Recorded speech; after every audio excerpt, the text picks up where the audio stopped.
Hello friends, welcome to Viji's home dine. இன்றைக்கி நம்ம பார்க்க போகிற ரெசிபி நல்ல டேஸ்டான ஸ்பைசியான மட்டன் சுக்கா. எப்படி செய்கிறதுன்னு பார்க்கலாம் வாங்க. மட்டன் சுக்கா செய்ய தேவையான பொருட்கள்: நல்லெண்ணெய், கடுகு, உளுந்தப்பருப்பு, பெருஞ்சீரகம், கருவேப்பிலை, பூண்டு, சின்ன வெங்காயம், இஞ்சி பூண்டு விழுது, காய்ஞ்ச மிளகாய், தக்காளி, மட்டன், மஞ்சத்தூள், மிளகாய்த்தூள், மல்லித்தூள், ஜீரகத்தூள், கரம் மசாலா, மட்டன் மசாலா, உப்பு. மட்டன் சுக்கா செய்கிறதுக்கு நம்ம ஃபஸ்ட்டு மட்டனை வேக வச்சுக்கலாம். அதுக்கு நான் ஒரு குக்கரில் எண்ணெய் ஊற்றி மட்டன் போட்டுட்டு மஞ்சத்தூள், மிளகாய்த்தூள், மல்லித்தூள், ஜீரகத்தூள், கரம் மசாலா, இஞ்சி பூண்டு விழுது, உப்பு போட்டு ஒரு தடவை நல்லா சாட்டே பண்ணிக்கிறேன். இது எல்லாமே 1/2 டீஸ்பூன் போட்டுக்கோங்க. மஞ்சத்தூள் மட்டும் 1/4 டீஸ்பூன் போட்டுக்கோங்க. இப்போ நம்ம தேவையான அளவு உப்பு போட்டுட்டு தண்ணி ஊற்றி கொஞ்சமாக மட்டன் நிறைய அளவுக்கு மட்டும் தண்ணி ஊற்றி நம்ம வேக வச்சுக்கலாம். மட்டன் வேகிறதுக்கு ஒரு 3லேருந்து 4 விசில் வச்சுக்கோங்க. இப்போ நல்லா கிளறிட்டு நம்ம குக்கர் மூடி போட்டுக்கலாம். ஆவி வரவும் நம்ம வெயிட் போட்டுக்கலாம். இப்போது குக்கர் 3லேருந்து 4 விசில் வரைக்கும் வேக வைங்க.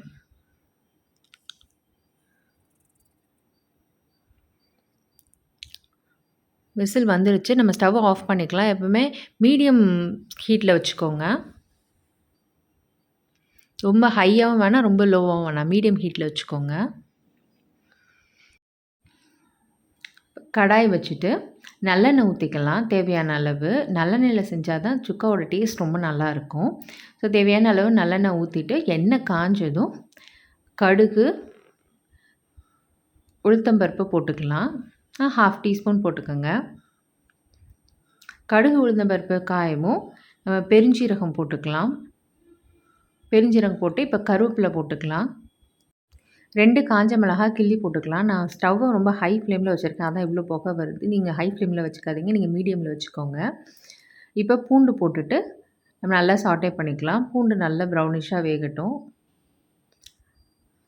பூண்டு போட்டு சாட்டே பண்ணிவிட்டு பூண்டு கலர் சேஞ்ச் ஆகவும் நம்ம வெங்காயம் போட்டுக்கலாம். வெங்காயம் பூண்டு நான் 20 பல் எடுத்துருக்கிறேன். வெங்காயம் சின்ன வெங்காயமும் எடுத்துருக்கிறேன், பெரிய வெங்காயமும் எடுத்துருக்கேன். பெரிய வெங்காயம் ஒரு சின்ன சைஸ் 1 எடுத்துருக்கிறேன். சின்ன வெங்காயம் 40 சின்ன வெங்காயம் எடுத்துருக்கிறேன். எல்லாத்தையும் சின்ன சின்னதாக கட் பண்ணிவிட்டு நீங்கள் சேர்த்துக்கோங்க. வெங்காயம் கொஞ்சம் அதிகமாக எடுத்துக்கிட்டிங்கன்னா கிரேவி அதிகமாக கிடைக்கும். சுக்காவுக்கு பெரிய வெங்காயமும் எடுத்துக்கலாம், சின்ன வெங்காயமும் எடுத்துக்கலாம். சின்ன வெங்காயம் டேஸ்ட் ரொம்ப நல்லாயிருக்கும். நான் 2மே கலந்து எடுத்துக்கிறேன் நான். வெங்காயம் நல்லா வதங்கணும், ப்ரௌனிஷ் ஆகிற அளவுக்கு வதங்கணும். அப்போனா தான் டேஸ்ட் ரொம்ப நல்லாயிருக்கும். இப்போ வெங்காயம் வதங்குறதுக்கு தேவையான அளவு நம்ம உப்பு போட்டுக்கலாம். இப்போ வெங்காயம் நல்லா கண்ணாடி பதம் வரைக்கும் வந்துடுச்சு. ஆனால் நல்லா ப்ரௌனிஷ் ஆகணும். நல்லா ப்ரௌனிஷ் ஆகிற வரைக்கும் நீங்கள் நல்லா வதக்கி விடுங்க. இப்போ பார்த்திங்களா, நல்லா ப்ரௌனிஷ் ஆகிடுச்சு.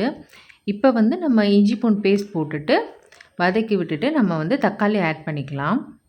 நான் இதுக்கு ஒரு தக்காளி எடுத்துருக்கிறேன். தக்காளி ரொம்ப கம்மியாகவே போடுங்க, அப்போனா தான் நல்லாயிருக்கும். வெங்காயம் தான் ஜாஸ்தியாக இருக்கணும். சுக்காவுக்கு வெங்காயம் தான் ஜாஸ்தியாக இருக்கணும். தக்காளி கம்மியாக இருந்தாலே போதும். ஒரு டேஸ்ட்டுக்கு ஒரு சின்ன தக்காளி தான் நான் போட்டிருக்கிறேன். ஒரு தக்காளி எடுத்துருக்கிறேன். தக்காளி நல்லா வதங்கட்டும். தக்காளி நல்லா வதங்கவும் நம்ம இப்போ ஸ்பைசஸ் போட்டுக்கலாம். 1/4 டீஸ்பூன் மஞ்சள் தூள். ஏன்னா நம்ம ஆல்ரெடி மட்டன்லேயும் மஞ்சள் தூள், மிளகாத்தூள் எல்லாமே ஸ்பைசஸ் போட்டிருக்கோன்றதுனால இங்கே அதுலேருந்து 1/2 டீஸ்பூன் போட்டிருக்கோம். இதில் ஒரு 1/2 டீஸ்பூன் போட்டுக்கோங்க. ஏன்னா நம்ம வத்தல் போட்டிருக்கிறோம், இன்னும் மிளகுத்தூள் போட போகிறோம். ஸோ ரொம்ப ஸ்பைசஸ் வேணாம். உங்களுக்கு டேஸ்ட் பார்த்துட்டு உங்களுக்கு இன்னும் ஸ்பைசஸ் வேணும்னா ஆட் பண்ணிக்கோங்க. 1/2 டீஸ்பூன் மிளகுத்தூள், 1/2 டீஸ்பூன் மல்லித்தூள், 1/2 டீஸ்பூன் ஜீரகத்தூள். மல்லித்தூளை விட ஜீரகத்தூள் கொஞ்சம் கம்மியாக சேர்த்துக்கோங்க. 1/2க்கு கொஞ்சம் கம்மியாக சேர்த்துக்கோங்க. 1/2 டீஸ்பூன் கரம் மசாலா போட்டு நல்லா சாட்டே பண்ணிக்கோங்க. மசாலாவோட பச்சை வாடை போகிற அளவுக்கு சாட்டே பண்ணிக்கோங்க.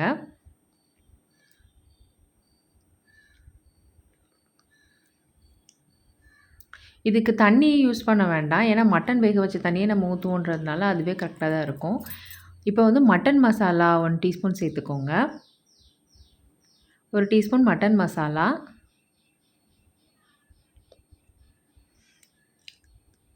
சேர்த்துட்டு நல்லா சாட்டே பண்ணுங்கள். நல்லா சாட்டே பண்ணிவிட்டு மசாலாவோட பச்சை வாடை போகவும் இப்போ நம்ம வேக வச்சு எடுத்து வச்சுருக்கோம் இல்லையா, அந்த மட்டன் வந்து அந்த தண்ணியோடையே சேர்த்துக்கோங்க. ரொம்ப மட்டனை வந்து ஓவர் குக் பண்ண வேண்டாம். அதுக்காக அண்டர் குக்கும் பண்ண வேண்டாம். ஏன்னா நீங்கள் ரொம்ப ஓவர் குக் பண்ணிங்கன்னா ஆல்ரெடி நம்ம இதுலேயும் போட்டு சாட்டே பண்ணுறதுனால அப்புறம் மட்டன் ரொம்ப வந்து குழஞ்சிடும். அண்டர் குக் பண்ணிங்கன்னா ரொம்ப ஹார்டாக இருக்கிற மாதிரி இருக்கும். ஸோ அதனால் நீங்கள் வந்து ஒரு 3/4 பதம் வரைக்கும் வேகிற வரைக்கும் மட்டன் வேக வச்சு எடுத்துக்கோங்க. இப்போ நம்ம வந்து மூடி போட்டு மூடி வச்சுக்கலாம். அந்த தண்ணியெல்லாம் வத்துற வரைக்கும் வந்து மூடி வச்சு வேக வச்சுக்கோங்க.